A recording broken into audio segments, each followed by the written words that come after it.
আমি প্রচণ্ড মানে আমার মধ্যে আজকে আবেগ কাজ করছে। কোথা থেকে শুরু করব, কোথায় গিয়ে থামবো কিচ্ছু জানি না, তবে হ্যাঁ অনেক কিছু বলবার আছে। প্রথম থেকে শেষ পর্যন্ত ভিডিওটা শোনো, আশা করি তোমাদের ভালো লাগবে। 2019 সাল, তার আগে থেকেই আমি ইউটিউব দেখি। দেখার পরে আমারও কোথাও গিয়ে একটু ব্লগার সাজার শখ হলো। এডিটিংয়ের কিচ্ছু জানি না, ঠিক আছে। তো তখন বাঙালি বাবু বলে একটা চ্যানেল ছিল, এরকমই কিছু একটা হবে। সেই ছেলেটি শান্তিপুরে, তার কাছ থেকে সমস্ত দেখলাম, কিন্তু রপ্ত করতে পারলাম আর কোথায়। চালু করে দিলাম রান্নার একটা চ্যানেল। রান্নার চ্যানেল দিয়ে শুরু হোক না, কি ব্লগিং করব কি করব আমার কোনো আইডিয়া নেই। প্রথম রেসিপি ছিল ঝিঙেটাকে সিদ্ধ করে ঝিঙে বাটার একটা রেসিপি, কিন্তু সেই রেসিপিটাকে আপলোড করার পরে না থাম্বনেল বসাতে জানি না এডিটিংটা জানি। খট খট খট খট করে কড়াই খুন্তির আওয়াজ, নিজেই একটা বিরক্ত লাগলো। আর এডিটিংটাও ভালো হচ্ছিল না, কিচ্ছু বুঝতে পারছিলাম না। ছেড়ে দিলাম মানে রান্নার বিষয়টা ছেড়ে দিলাম। তারপরে আমি ভাবলাম, অনেকের কাছে অনেক রকম শুনছি যে একটা চ্যানেল এরকম করা যায়, হ্যাঁ এবার ব্লগার হতে হবে আমাকে। এবার 2020 সাল আমাকে ব্লগার হতে হবে। কিনলাম দুটো টাইপড, একটা স্ট্যান্ড টাইপড এখনো আছে, সেটা স্মৃতি হিসেবে রেখে দিয়েছে। মানে প্রথম জিনিসকে আর কখনো ভোলা যায়। আর এই হ্যান্ড টাইপডটা, এটা কিনেছিলাম, দেখো এই দেখো, এটা একটা পাশটা কিন্তু এরকম মানে ফ্লেক্সিবল হয় না। কেন হয় না? এটা আঠা দিয়ে আছে। এইটা শ্রীরামপুরে আমি যখন ট্রেনিং করতে যেতাম, তোমাদের হচ্ছে এসোমোর, হ্যাঁ, তো সেই সময় এসোমো না সরি, ওখানে হচ্ছে আমি লেডি ব্রাহ্মণে আমি তোমাদের হচ্ছে গিয়ে সেলাইয়ের একটা 2 বছরের ট্রেনিং নিতে গেছিলাম। তো সেই সময় আমি এই টাইপডটা কিনেছি ঘরোয়া ব্লগ করব বলে, ঠিক আছে, মানে ব্লগ তো ঘরোয়াই, ডেলি লাইফস্টাইল ব্লগ করব বলে। হাজব্যান্ডকে ক্যামেরা আনতে চেয়েছিলাম, সাথে পরিবারকে, কিছুতেও রাজি হয়নি। খুব রাগ হলো জানেন তো, খুব রাগ হলো। মনে আছে জানুয়ারি মাস ছিল, আমি জিনিসপত্র রাগ হলেই ভেঙে ফেলি, ছুঁড়ে ফেললাম। এইটা টাইপড ভেঙে গেল, সাথে যত আমাদের চায়ের কাপ ছিল প্লেট ছিল সমস্ত ভেঙে ফেললাম। আমার মাথা গরম হলে এরকমই হয় বস। আমি কত রিমোট ভেঙেছি টিভির আগে, মানে আমার বিয়ের পর আমি প্রচুর, মানে মাথা গরম হলেই ভেঙে দেবো, এরকম একটা ব্যাপার, ঠিক আছে। তো ভেঙে ঠেঙে ফেললাম। এবার ফ্যামিলি ব্লগ, সেটা তো পরিবারকে না আনলে হয় না। কে আমার দেখবে? আমার একা বকবগানি কে দেখবে? কতটা শুনবে? কতটা ভালো লাগবে? ছেড়ে দিলাম। তারপরে তারপরে কিমা, তারপরে আমাদের ওয়াইটির যে দাদা ভাই, তোমরা সবাই জানো, তো তাদের দেখে কন্ট্রোভার্সি করার শখ জাগলো। তখন পচার রমরমা বাজার, 2021 সালই বোধহয় হবে। শুরু করলাম ভিডিও, ভিউজ হচ্ছে না, হচ্ছেই না, ছেড়ে দিলাম। দূর এ আমার দ্বারা হবে না। তারপরে ওই কোথাও ব্লগ ট্রক গেলে শেয়ার টেয়ার করতাম আর কি, সেরকম কন্টিনিউ কাজ করতাম না। কিন্তু 2022 থেকে পুরো একদম লেগে পড়লাম। তার ফল আজকে তোমরা পাচ্ছ ফলস্বরূপ। তো জীবনে একটা জিনিস শিখেছি যে পরিশ্রম করতে হবে, যে কোনো কিছুতে তোমার পরিশ্রমটা করতে হবে। ওয়াইটি কিন্তু আমাদের একজন গার্জেন, ওয়াইটি আমাদের বুঝিয়ে দিয়েছে যে তোমরা পরিশ্রম করো, যত পরিশ্রম করবে তত ফল পাবে। যারা কিনা এখনো পর্যন্ত ভাবছো যে সত্যি ওয়াইটি থেকে টাকা পাওয়া যায়, আমিও ভেবেছিলাম। আমার হাজব্যান্ড কত বলেছে, প্রথম বাধা হয়ে দাঁড়িয়েছিল তো আমার হাজব্যান্ড, বলেছে না না এইসব করা যাবে না, এইসব করা যাবে না, তোমার কি ভাতের অভাব, তোমার কি এই অভাব ওই অভাব। আর কাছের মানুষরা, তারা তো অনেক কাছের মানুষরা আমাকে বলেই দিয়েছিল দূর এর দ্বারা কিচ্ছু হবে না, মানে গুড ফর নাথিং আর কি যাকে বলে। কিন্তু আমি হার মানিনি। আমার হাজব্যান্ডকে মানে বাড়িতে দেখো, বাড়িতে যদি সমস্যা হয় সেই প্রতিকূলতা আটকানো কিন্তু খুব মুশকিল। হাজব্যান্ডকে দেখিয়ে দিয়েছিলাম, বলেছিলাম হবে, পারবো, একদিন পারতেই হবে। আমার হাজব্যান্ড বলেছিল কোনো দিন তুমি পাবে না, কোনো দিন এই চ্যানেল থেকে পাবে না, ঠিক আছে না, মানে যেহেতু দেখো এই যে কন্ট্রোভার্সি ক্রিয়েটারদের অনেক রকম অনেক কথা শুনতে হয়, তো সেই জায়গা থেকে বলেছিল না হবে না। আসলে এই যে কন্ট্রোভার্সি ক্রিয়েটারদের তো অনেক রকম অনেকেই কথা বলে, তো সেখান থেকে অনেক কথা শুনতেও হয়। তো সেই জায়গা থেকে ভেবেছিল যে এই খারাপ কথা আমরা কেন শুনবো, আমাদের তো ভাতের কোনো অভাব নেই বা কিছুর অভাব নেই, তো কেন খারাপ কথা আমরা শুনবো। তো সেই জায়গা থেকে কিন্তু বারণ করেছিল, এমনি যে আমাকে কোনো কিছু কাজ করতে বা কোনো কিছু বাধা নেই, আমি একদম ফ্রি লাইফ লিড করি। কিন্তু এই যে সোশ্যাল মিডিয়ায় সব কথাবার্তা, আর একটা সময় আমাকে খুব শুনতেও হয়েছিল, টুকলির হয়ে যখন আমি ফরে ভিডিও বানাতাম শুনতেও হয়েছিল প্রচণ্ড বাজে কথা, তখন আমি নিতে পারতাম না। বাট এখন আমি স্পোর্টিংলি নিতে পারি। আমি জানি যে সোশ্যাল মিডিয়ায় কাজ করতে গেলে নিতে হয়, যারা ভালো কন্টেন্ট দেয় তাদেরও নিতে হয়, যারা খারাপ কন্টেন্ট দেবে বা যারা কন্ট্রোভার্সি করবে তাদের নিতেই হবে। কিন্তু অ্যাট লাস্ট সাকসেস তো পাওয়া যায়, কোনো কিছু চেষ্টা করলে সাকসেস পাওয়া যায়, সাকসেস পেতেই হবে। এরকম একটা আমি যে কোনো কাজ আমি হাত দিয়েছি, সেটাকে সফল করে ছেড়েছি, যতক্ষণ না সফল হয়নি সেটাকে ছাড়িনি। কিন্তু দুঃখের বিষয় একটাই যে এই রকম সফলতা অর্জন করার জন্য যদি পড়াশোনায় ছোট্টবেলা থেকে আসলে তখন বুঝতাম না। যাই হোক, সব কিছুই সময়ের সাথে ছেড়ে দিতে হবে, যেটা হয়নি সেটা হয়নি, যেটা হয়েছে সেটা নিয়ে এগিয়ে চলা ভালো। তো এবার প্রথমে বলবো যে ফার্স্ট কিন্তু কিমা আমাকে কমিউনিটিতে তুলেছিল যখন পচাদের নিয়ে ভিডিও করব। আজকে আমরা কিমাকে অ্যান্টি ক্রিয়েটার বলে মনে করি বলে সেই দিনের কিমার কিন্তু উপকারটা আমি ভুলতে পারবো না। ফার্স্ট কমিউনিটিতে কিন্তু আমাকে কিমাই এক দুই দিন তুলেছিল, তখন এই যে ওয়াইটির দাদা ভাই যাকে বলো, সে বলেছিল কেন এই এলুথেলুদের তুলছেন, তারপর থেকে তোলাটা বন্ধ করে দিল। বুঝতে পেরেছো তোমরা? 2022 সালের কথা বলছি, ছেড়ে দিয়েছিলাম, কি হবে করে 23 সালে বললাম না, সবাই যখন পাচ্ছে ওয়াইটি থেকে পেমেন্ট, ওয়াইটি থেকে নাম অর্জন করছে, আমি 600 কত হয়েছিল, 57 এরকম হয়েছিল, আমি একটা চেষ্টা করেই দেখি না, লাস্ট একটা ট্রাই নিয়ে দেখি না, আমার হাজব্যান্ড বলে দিয়েছিল এটাই কিন্তু শেষ, আর কিন্তু তুমি চেষ্টা করো না। আমি বলেছিলাম হ্যাঁ এটাই শেষ, আর এটাই আমি করব, আমাকে একটা বছর সময় দাও, আমি করবই করব। ঠিক একটা বছর যেতে পারিনি, কাজটা শুরু করেছিলাম তোমাদের এপ্রিলের শেষ থেকে, 2023-এর জুনের 2 তারিখে, 1 তারিখে রাত্রিরে, তোমরা সবাই জানো, এসএস দিদি তো বেশি জানে, তো এসএস দিদির কথা বলছি, দাঁড়াও আজকে সবার কথা একটু একটু করে বলবো। তো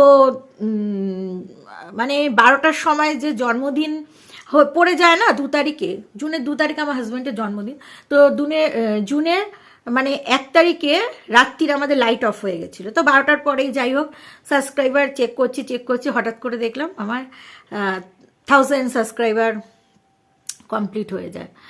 তো যাই হোক, তো কন্ট্রোভার্সি তো করতাম মাঝে মাঝে, কিন্তু টুকলিকে নিয়ে মাঝে মাঝে করতাম, করে দেখতাম ভিউ ভালোই হয়, 2-4টে ভিডিও করেছিলাম, দেখলাম ভিউ ভালোই হয়, কিন্তু আমি সব রকম কন্টেন্টের উপরেই কাজ করতাম, হ্যাঁ, ধরাবাঁধা জীবনের উপরে কাজ করতাম, সবাই যেই কন্টেন্টের উপরে কাজ করছে আমিও। তারপরে আমি ভাবলাম যে আমার কন্টেন্টটাকে চেঞ্জ করতে হবে, সবাই যেটা নিয়ে কাজ করছে আমি কেন সেটা নিয়ে করবো, আমার কন্টেন্ট কোনো আলাদা কিছু হবে। এসএস দিদি আমাকে বলেছিল তুমি করো না, তুমি করো, তো যাই হোক করলাম। আজকে সেই জন্য এসএস দিদির কথা আমি ভুলতে পারবো না, কারণ যে আমার খারাপ সময় ছিল বা যে আমার হাতটা ধরেছিল শক্ত করে গার্জেনের মতন, তার কথা কি কখনো ভোলা যায়? ভোলা যায় না। তারপরের দিকটা কিন্তু শুও কিন্তু আমার কি বলবো, আর তখন 1000-এর আগে, ঠিক আছে, তখনও কিন্তু আমার বেশ কয়েকটা 3-4টে ভিডিও তো অবশ্যই, তখন ঢেপসিতাকে নিয়ে আমি ভিডিও বানাচ্ছিলাম, তো কমিউনিটিতে দিয়েছিল, সেখান থেকেও পরিচয় লাভ হয়েছে। তাছাড়া আমাদের সহ ক্রিয়েটাররা কার কথা বলবো, প্রত্যেকটা ক্রিয়েটার যাকে বলবো, দেখো যার নাম বলবো না সে হয়তো খারাপ পাবে, তাই জন্য কারণ নামই বলছি না, কিন্তু প্রত্যেকটা ক্রিয়েটার, প্রত্যেকটা সম ক্রিয়েটার বা আমার থেকে বড় ক্রিয়েটার সবাই আমার পাশে দাঁড়িয়েছে, সবাই আমার ভিডিও কমিউনিটিতে দিয়েছে, ঠিক আছে।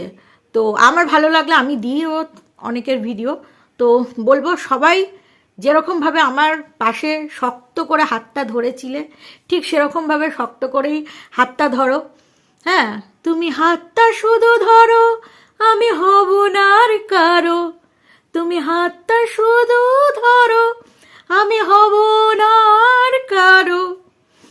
তো যাই হোক, বিষয়টা হচ্ছে শত্রুদের মুখে ছাইটা দিয়েই দিলাম। ঠিক আছে, যেটা বলবো এবার, তো জুন মাস এই হয়ে গেল। জুন মাস হওয়ার পরে পড়ে যাওয়ার পরে মনিটাইজেশন অন করতে হবে, বাট আমি তো অত কিছু জানি না।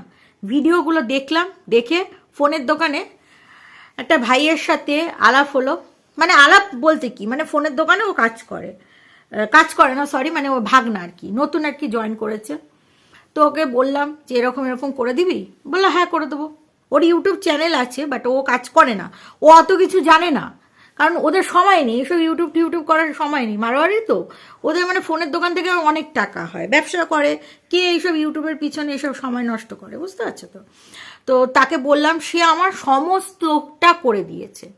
লাস্টে যে ট্যাক্সটা আমার ভরার ছিল, তো সেটাও ও ভরে দিয়েছে ডিসেম্বরে। তার কথা যারা আমাকে মানে প্রথম থেকে শেষ পর্যন্ত ছিল, তাদের কথা বলা যায় না, তাহলে আমি অকৃতজ্ঞ। তারপরে বলি, দেখো ফোনের দোকান তো সবসময় ডিস্টার্ব করা যায় না।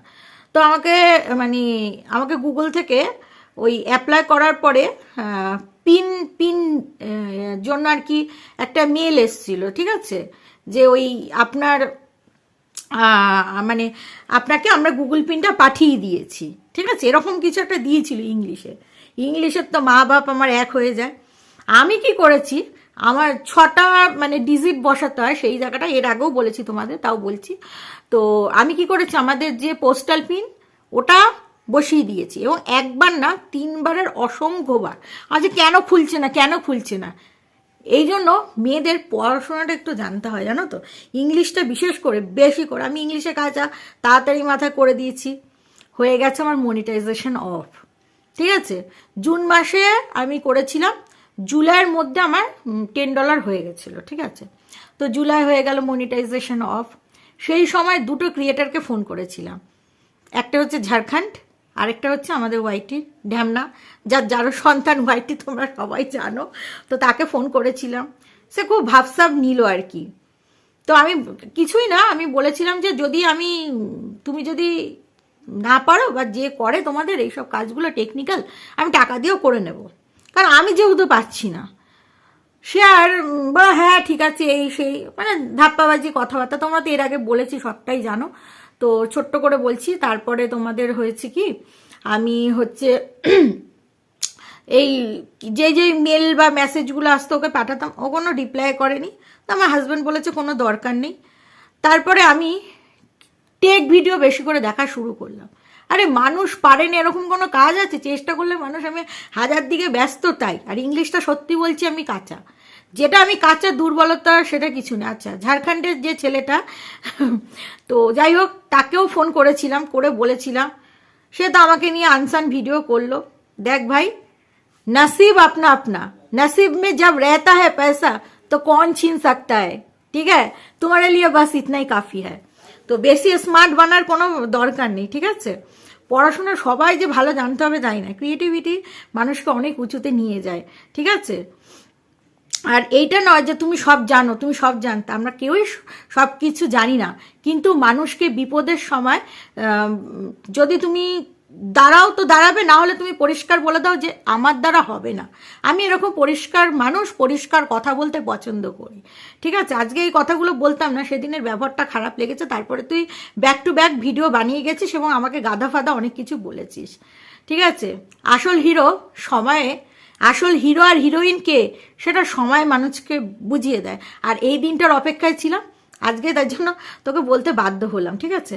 তো যাই হোক, বিষয়টা হচ্ছে ওই ভাইটা এবার ফোনের দোকান তো বুঝতেই পারছো, বারবার ডিস্টার্ব করাটাও ঠিক না। ওদের দোকানে সবসময় কাস্টমার থাকে, আমি তোমাদের সাথে আলাপ করাবো যদি সম্ভব হয়। তো বিষয়টা হচ্ছে ও আমাকে কোনো পয়সা করি কিচ্ছু নেয়নি, বলছে তোমার আগে হোক দিদি, তারপরে তোমার কিচ্ছু দিতে হবে না, এই হচ্ছে ব্যাপার। তো আমি সত্যি কথা বলতে কিছু দিইনি, আমি মানে ভাবতেও পারিনি যে হবে কি হবে না, ঠিকঠাক হবে কি হবে না, আশা তো ছিল। তারপরে হ্যাঁ, আমি টেক ভিডিও ইনস্টাতে যারা টেক ভিডিও করে 2-1 ভাইয়া, তাদের আমি মেসেজ করি, তারা আমাকে রিপ্লাই করে।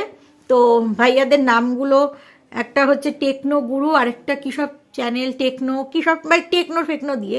তো সব ভাইয়াদের नमस्ते भैया, प्यारे भैया, लव यू भैया, बहुत हेल्प किया। मतलब क्या हुआ, मैंने कुछ पूछा, उन्होंने मैंने কারেন্টলি मुझे রিপ্লাই किया। দেখো এটাই একটা বড় ব্যাপার যে আমি ওদের কিছু আমি জিজ্ঞাসা করছি, ওরা যে আমাকে তুরন্ত রিপ্লাই দিচ্ছে, যেটা আমাদের ওয়াইটিতে আমরা একসঙ্গে কো ক্রিয়েটার ঢ্যামনা আমাকে যেখানে কিছু হেল্প করেনি, আমি ওর কাছে হেল্প চেয়েছিলাম, ফোন নাম্বারটা ওই জন্য নিয়েছিলাম, এবং আমি ফোন নাম্বারটা ইনস্টাতে নেওয়ার সময় বলেছিলাম যে আমি বিরক্ত করা পছন্দ করি না, আমার যদি কোনো প্রয়োজনে তাই। তো যাই হোক, সেই সব জাগে ভগবান যার সাথে আছে তার কিসের ভাবনা, ভগবান যার সাথে আছে তার কিসের ভাবনা। তো যাই হোক, এই হচ্ছে বিষয়। তো আজকে তোমাদের ভালোবাসায় আজকে আমি ওয়াইটির প্রথম পেমেন্ট পেয়ে গেছি। তো এই দেখো পুরোটাই তুলে এনেছি আর কি। তো এটা দিয়ে কি মানে কি করব না করব, ঠিক আছে, তো সমস্তটাই তোমাদের সাথে শেয়ার করব। তোমরা আমার সাথে জুড়ে থাকো, ঠিক আছে। তোমরা তো সবাই জানো যে ওয়াইটির কি পেমেন্ট পায় না পায় সেটা কারোর সাথে শেয়ার করতে নেই। তো এগুলো সব তোমাদের ভালোবাসার জন্যই পেয়েছি। তোমরা ছিলে বলেই আজকে বেঙ্গলি ব্লগার মৌমিতার পরিচয় হয়েছে, ঠিক আছে। তো এই হচ্ছে ব্যাপার, এগুলো সব তোমাদের ভালোবাসা, তোমাদের আশীর্বাদ, তোমাদের মানে কি বলবো, তোমাদের জন্যই আজকে আমি এখানে। তো এগুলো সবই তোমাদের মানে আমার প্রাপ্তি ঠিকই, কিন্তু সবটাই তোমাদের আশীর্বাদ, তোমাদের ভালোবাসা। তো তোমাদের ভালোবাসা ছাড়া এগুলো কিছুই পাওয়া সম্ভব ছিল না, ঠিক আছে। 21 তারিখে রাত্রির 12:47 আমার কাছে মেল আসে, এবং আমি এটা গতকাল টাকাটা আর কি কনভার্ট হয় দুপুরবেলা। তো যাই হোক, এটা এটিএম এর মাধ্যমে আমার তোলা হয়। এই হচ্ছে বিষয়, একদম যেটা তোমরা যারা ক্রিয়েটার তারা জানো, যেটা একদম ন্যূনতম যেটা পায়, তো সেটাই, খুব বেশি কিছু নয়। তো দেখো, তোমরা ভগবানের মাধ্যম হয়ে আমার কাছে এসছো। এই যে আমি পেয়েছি ওয়াইটি থেকে আমার ফার্স্ট পেমেন্ট, এটা দিয়ে আমি কি করব না করব সমস্তটা তোমাদের সাথে শেয়ার করব। অবশ্যই একটু ভালো কাজও করার চেষ্টা করব, কিন্তু সেটা সময় ঠময় সব কিছু, তো খুব বেশি পেলে আরেকটু ভালো কাজ করা যেত। যাই হোক, নেক্সট টাইম তোমাদের আশীর্বাদের হাত যদি আমার মাথায় থাকে, নেক্সট টাইম হয়তো এরকম পেমেন্ট বা এর থেকেও বেশি কিছু যদি পাই, অবশ্যই আমি ভালো কাজ করব। তবে এইটা যা পেয়েছি এটা দিয়েও আমি হিসাব করে নিয়েছি, কিছু কাজ করা যাবে। তো যেটা করব সেটা অবশ্যই তোমাদের সাথে শেয়ার করব। সাথে থেকো, পাশে থেকো, সবাইকে লাভ ইউ অল, টাটা। এই ভিডিওটা এখানেই শেষ করছি। তোমরা সবাই ভালো থেকো, সুস্থ থেকো, এবং বেঙ্গলি ব্লগার মৌমিতার পাশে সব সময় থেকো।